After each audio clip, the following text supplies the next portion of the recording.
semuanya, Assalamualaikum warahmatullahi wabarakatuh. Aku adalah perwakilan dari kelompok 8 mata kuliah umum Bahasa Indonesia.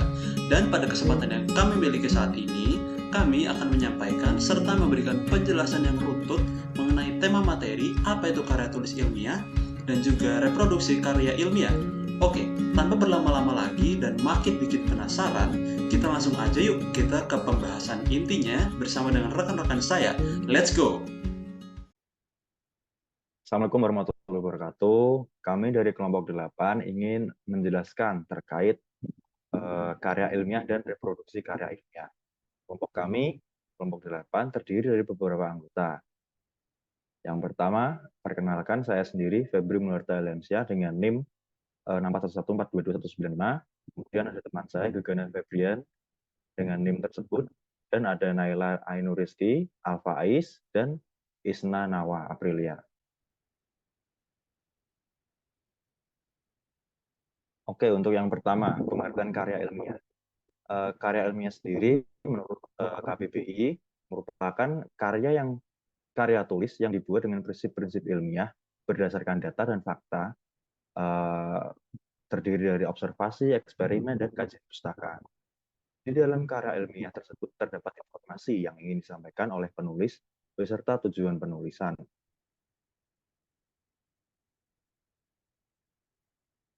Kemudian menurut KBBI lagi, karya ilmiah, menurut Susilo tahun 1995, karya ilmiah merupakan salah satu karangan atau tulisan yang dapat sesuai dengan sifat keilmuannya dan didasari oleh hasil pengamatan, pemantauan, penelitian dalam bidang tertentu, disusun menurut metode tertentu juga, serta sistematika penulisan yang bersantun, bahasa dan isinya dapat dipertanggungjawabkan kebenarannya atau keilmuannya. Next.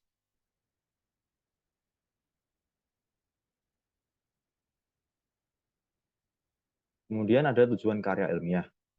Tujuan yang pertama yaitu karya ilmiah bisa menjadi wahana untuk melatih ide. Yang kedua, menjadi wahana transformasi pengetahuan antara sekolah dan masyarakat. Kemudian yang ketiga, untuk membuktikan pengetahuan dan potensi ilmiah yang dimiliki oleh siswa ataupun mahasiswa. Yang keempat, pembuktian dalam menghadapi dan memecahkan masalah. Dan kemudian yang terakhir, ada melatih keterampilan dasar dalam melakukan penelitian.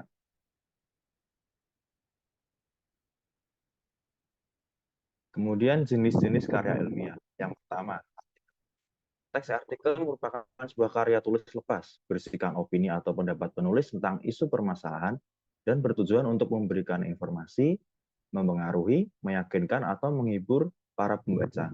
Kemudian ada makalah. Makalah sendiri merupakan uraian tertulis yang membahas tentang masalah tertentu, yang dari masalah tersebut dapat diperoleh pembahasan dan penjelasan lebih lanjut, menurut WJS Purwadarminta.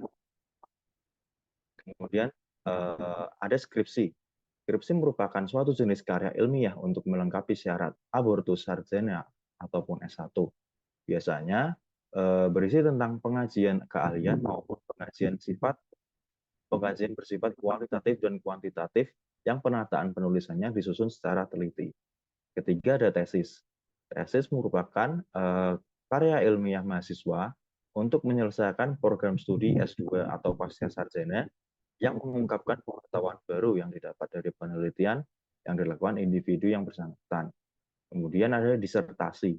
Disertasi merupakan karya ilmiah yang dibuat ataupun dirangkai untuk memperoleh gelar doktor, beserta mampu untuk membuat suatu konsep yang baru dengan melakukan eksperimen mengenai tesis yang dirangkai menurut konsep yang sudah ada. Yang terakhir ada paper.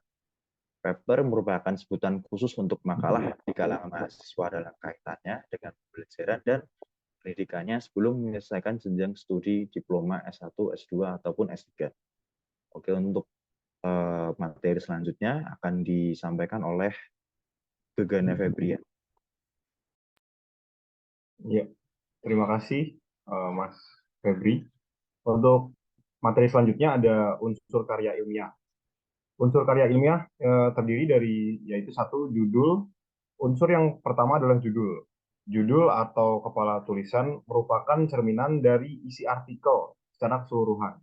Tidak panjang, dengan ketentuan maksimal adalah 14 kata untuk artikel bahasa Indonesia dan 12 kata untuk artikel bahasa Inggris. Yang kedua, ada kata pengantar.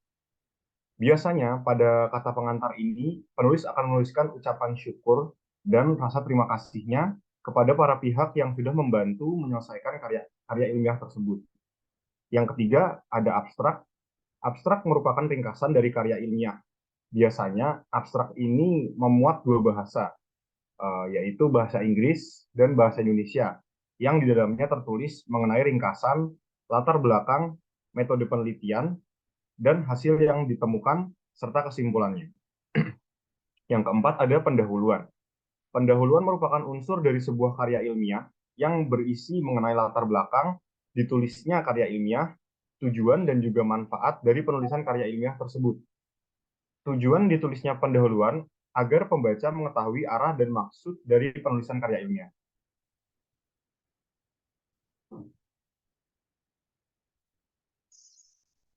Yang kelima, ada kajian teori. Untuk memaparkan dasar dari teori yang digunakan penulis dan juga sebagai bentuk apresiasi penulis kepada penulis rujukan yang digunakannya. Metode penelitian. Metode penelitian berisi mengenai penjelasan metode penelitian yang digunakan oleh penulis.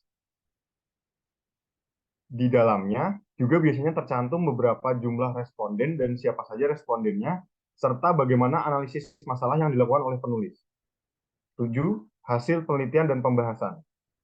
Dibahas secara mendetail sesuai dengan prosedur, temuan, dan juga penelitian yang dilakukannya, dan bertujuan agar pembaca mengetahui bagaimana hasil penelitian yang didapatkan dan bagaimana pembahasan.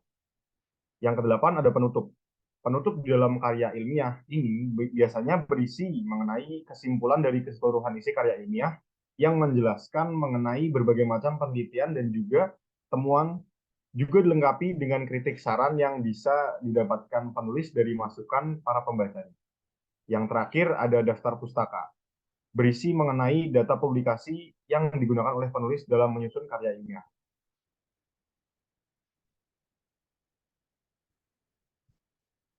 Materi selanjutnya kita masuk pada bahasa karya tulis ilmiah.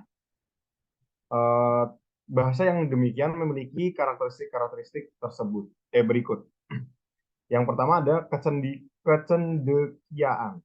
Bahasa dari karya ilmiah haruslah mengandung sebuah kecendekiaan melalui pertanyaan yang tepat. Yang kedua, formal dan objektif.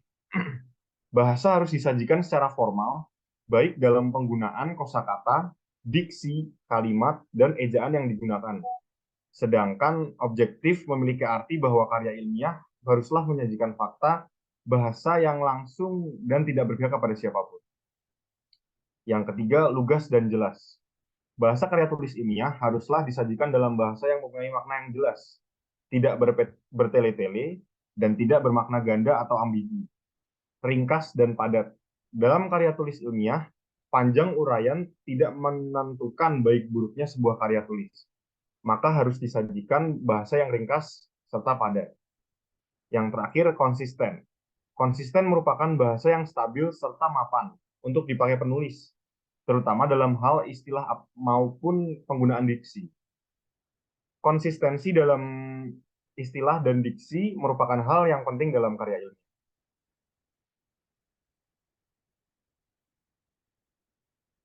Selanjutnya ada manfaat dari karya ilmiah. Yang pertama adalah sebagai bahan rujukan untuk berbagai kepentingan dan kegiatan ilmiah, seperti seminar dan penelitian lainnya. Yang kedua, sebagai sarana edukasi untuk menyebarkan kebenaran-kebenaran ilmu tertentu.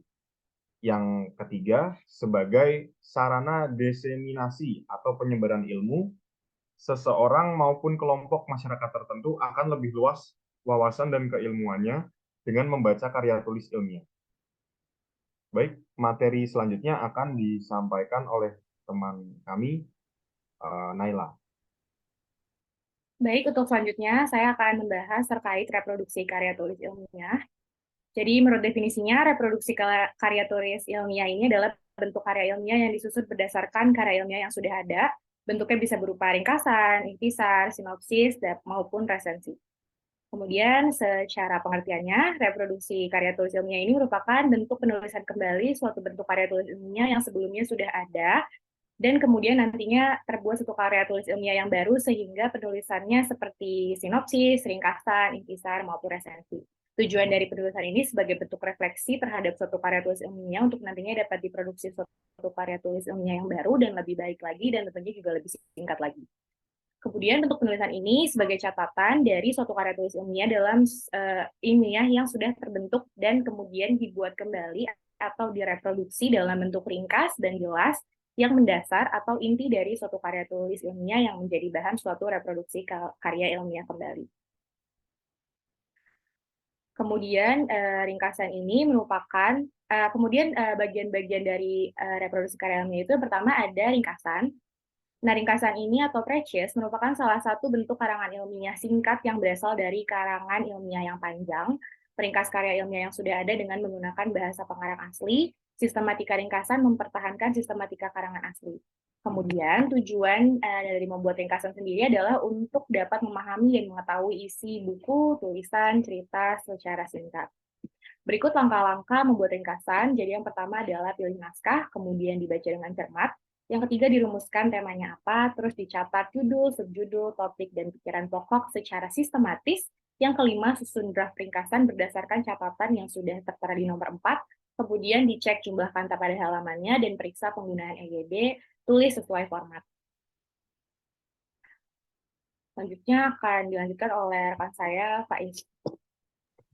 Terima kasih untuk pembahasan sebelumnya. Pada bagian saya kali ini, saya akan menjelaskan apa itu dari ikhtisar. Ikhtisar sendiri adalah sebuah teknik untuk memproduksi karya yang telah ada dengan menggunakan bahasa kita sendiri. Jadi, penulis ikhtisar dapat memilih pokok-pokok yang dianggapnya vital atau penting. Nah, ikhtisar ini memiliki fungsi sebagai garis-garis besar pada masalah dalam sebuah wacana yang berukuran pendek ataupun sedang. Jadi, bisa kita artikan bahwa ikhtisar ini dapat sebagai sesuatu yang bagian dari tulisan yang menyampaikan suatu informasi yang penting dari sebuah tulisan dalam bentuk yang sangat-sangat singkat atau yang sudah diringkas. Jadi, bagaimana cara untuk membuat ikhtisar ini? Yang pertama ini pilih naskahnya terlebih dahulu, yang kedua baca dengan cermat, yang ketiga rumuskan tema, yang keempat catatlah dari judul, subjudul, topik, dan pikiran pokok secara sistematis, dan yang terakhir, yang nomor 5, pilihlah pokok-pokok isi yang menurut Anda itu penting sesuai dengan kebutuhan Anda sendiri. Dan yang berikutnya, saya akan menjelaskan mengenai sinopsis. Sinopsis ini adalah sebuah ringkasan singkat yang memberikan kepada penonton ini sebuah gambaran mengenai karya tulis, film, dan lain sebagainya. Menurut ahlinya, yakni Molino pada tahun 1988, sinopsis merupakan karya ilmiah yang biasanya diterbitkan bersama-sama dengan karangan yang aslinya. Sinopsis merupakan ringkasan atau ikhtisar yang pada umumnya diterapkan untuk karangan naratif, baik itu fiksi maupun yang non-fiksi. Dalam media massa, seringkali ditemukan sinopsis film, sinopsis novel, maupun sinopsis drama. Dan yang berikutnya adalah resensi. Menurut KBBI, makna resensi sendiri merupakan pertimbangan atau pembicaraan tentang buku atau ulasan buku. Jadi bisa dikatakan bahwa resensi ini merupakan bentuk dari menilai suatu buku, bagaimana penilaian tentang suatu buku tersebut baik atau tidaknya. Nah, tujuan dari resensi ini yang pertama untuk membantu pembaca dalam tanda kurung yakni publik kita sebagai masyarakat yang belum berkesempatan membaca buku yang diresensi. Yang kedua, mengetahui kelemahan serta kelebihannya. Yang ketiga, mengetahui latar belakang dan juga alasan mengapa buku tersebut diterbitkan. Yang keempat, mengetahui perbandingan buku-buku karya penulis lain yang sejenisnya. Dan yang terakhir, bagi penulis buku, informasi ini sangat bermanfaat bagi kreativitasnya untuk meningkatkan bakat penulis itu. Terima kasih. Dan yang berikutnya adalah artikel yang ilmiah. Artikel ilmiah ini dapat pula direproduksi menjadi artikel ilmiah. Artikel ilmiah adalah sebuah bentuk ikhtisar sebuah karya ilmiah yang disusun secara ringkas dengan format penulisan tertentu untuk dimuat pada jurnal ilmiah. Dan yang berikutnya ada artikel populer. sebuah karya ilmiah ini juga dapat diproduksi lagi atau dikonversi menjadi sebuah artikel yang populer. Artikel populer ini adalah artikel yang dibahasakan dengan bahasa yang populer untuk keperluan publikasi pada koran, majalah, atau media massa yang lainnya. Untuk yang berikutnya akan dijelaskan oleh rekan kami, yakni Isna Nawa Aprilia. Silahkan. Baik, terima kasih atas waktunya. Yang berikutnya itu ada langkah-langkah reproduksi karya tulis ilmiah yang baik dan akurat sebagai berikut. Yang pertama itu ada menentukan topik penelitian. Yang kedua, menentukan kerangka penelitian. Yang ketiga, mengumpulkan bahan. Dan yang keempat, survei lapangan. Yang kelima itu ada menyusun bibliografi. Yang keenam, ada menyusun hipotesisnya. Yang ketujuh, penyusunan rancangan penelitian. Yang kedelapan, percobaan sesuai metode yang direncanakan. Yang kesembilan, ada pengamatan dan pengumpulan data. Yang kesepuluh, ada analisis dan interpretasi data. Dan yang terakhir, merumuskan kesimpulan dan teori. Selanjutnya itu ada langkah-langkah penyusunan. Dari Maxine Hairston 1986 menyebutkan bahwa tulisan yang baik itu harus bersifat signifikan, jernih, ekonomis, bersifat membangun, dan gramatik. Langkah-langkah penyusunannya itu ada: 1. Melihat gagasan dan membuat kaitan antara gagasan. Yang kedua, mengembangkan gagasan yang telah dikemukakan. Yang ketiga, menelusuri jalan pikiran yang ditempuh otak agar mencapai suatu konsep. Yang keempat, bekerja secara alamiah dengan gagasan-gagasan tanpa penyentingan atau pertimbangan. Yang kelima, memvisualisasikan hal-hal khusus dan mengingatnya kembali dengan mudah. Yang keenam, mengalami desakan kuat untuk menulis. Sekian dari saya kembalikan ke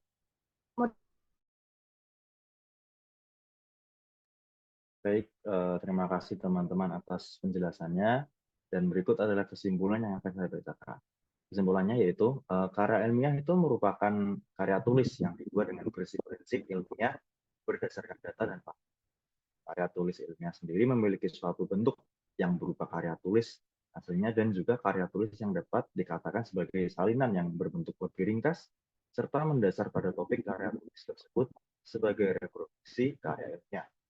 Sedangkan reproduksi karya ilmiah sendiri adalah suatu bentuk pembuatan atau penulisan kembali suatu bentuk karya tulis ilmiah yang sebelumnya yang sudah ada, kemudian menjadi bentuk seperti ringkasan, sinopsis, intisar, maupun resensi. Baik, sekian dari kelompok kami. Jika terdapat kesalahan dan kekurangan materi, mohon dimaafkan. Dan terima kasih, mohon maaf jika terdapat kekurangan materi serta kesalahan dalam penjelasan. Sekian, wassalamualaikum warahmatullahi wabarakatuh. Waalaikumsalam warahmatullahi wabarakatuh.